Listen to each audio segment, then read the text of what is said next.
Hi everybody, Dizzy Nails and Beauty here with another set of nails. We're going blue this time, and first of all we're going to lay down the Radiant White from Tia's Beauty and making sure we're not quite starting at the cuticle area. If you've watched my previous videos you'll know how difficult these hands are actually to use.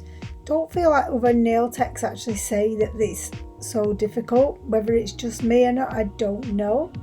But once I'm happy with that, I'm going to actually come in and do that cuticle bead and keep it as small as possible so it doesn't catch the skin and hopefully it doesn't pull the nail out.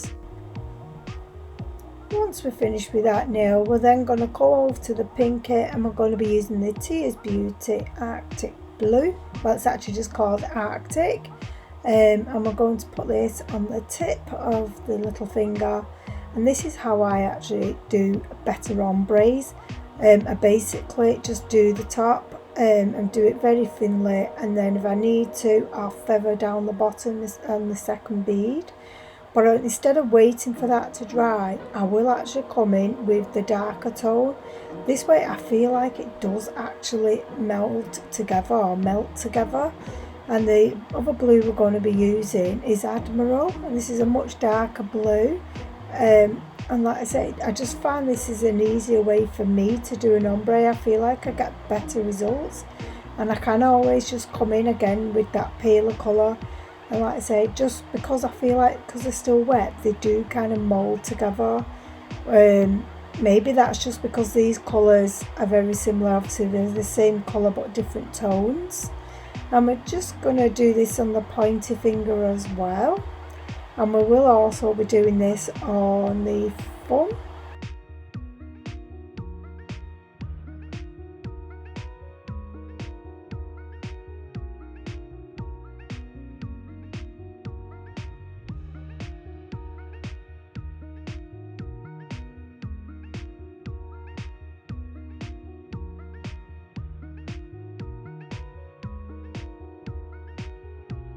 As you can see, I wasn't entirely happy with the ombre effect that I had, so I did come back in with the Arctic just to make sure it's blended a bit better for me.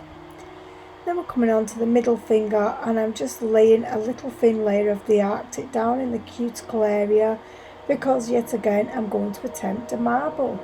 And we're using Tia's Beauty Radiant White again, and the other two colours was it Admiral and Arctic, and I'm basically placing three lots of beads down in alternate. I'm not necessarily putting them down in the same way, so I'll put a white, dark blue, light blue, and I'll do light blue, white, dark blue, and so on and so on, and then I'll just mix it up and keep going until the whole nail is covered.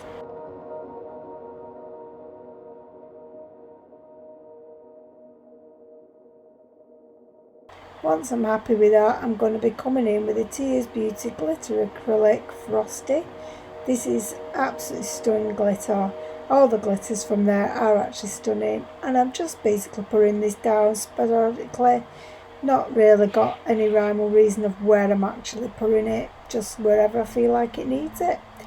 And then I'm just going to do on the pointer finger a little bit of an ombre going on there because I really was not happy with the overall effect on that ombre, and I thought the nails needed a little bit extra glitter.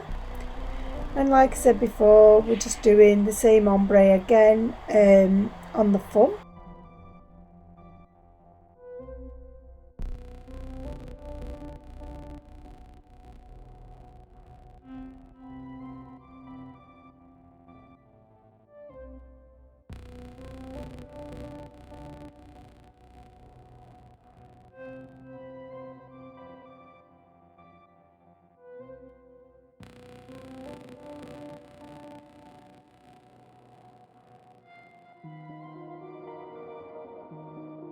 Then we're just going to cap all of the nails in the Tia's Beauty Crystal Clear.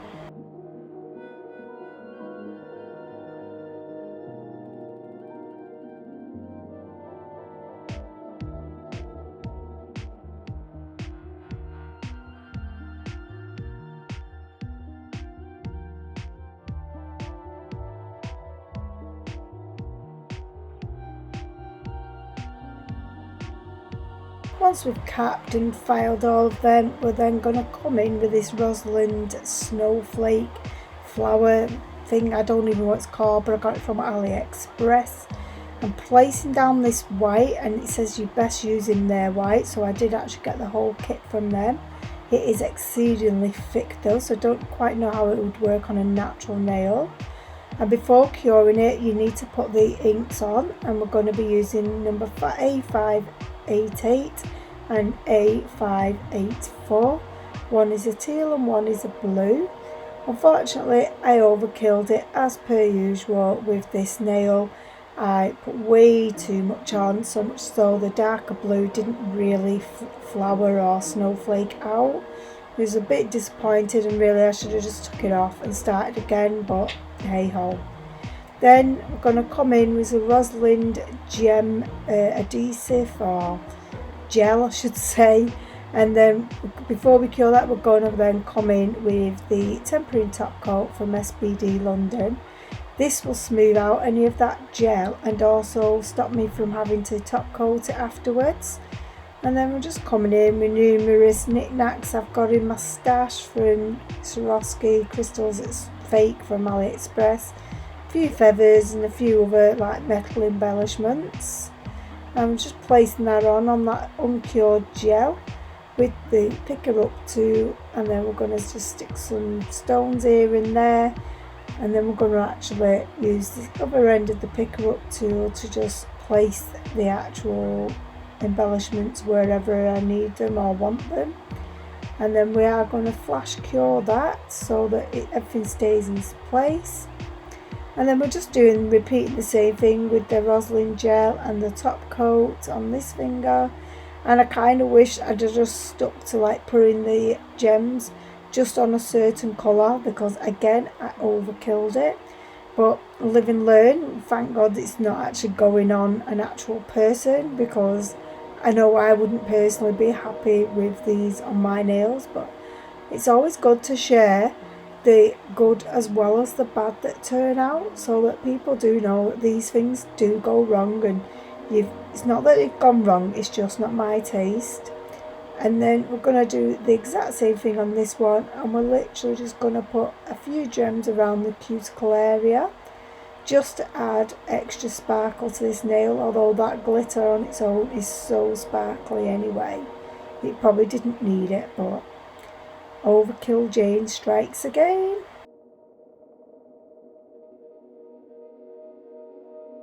And then we're just going to top coat the marbled finger.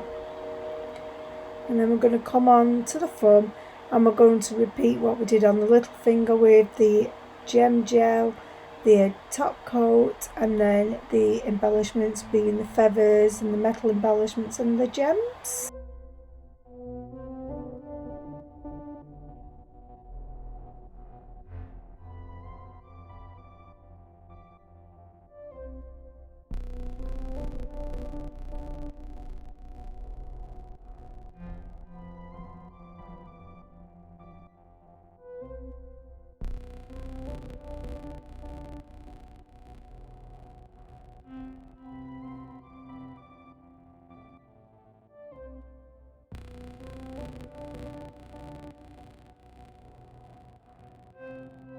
And these are the finished results, guys.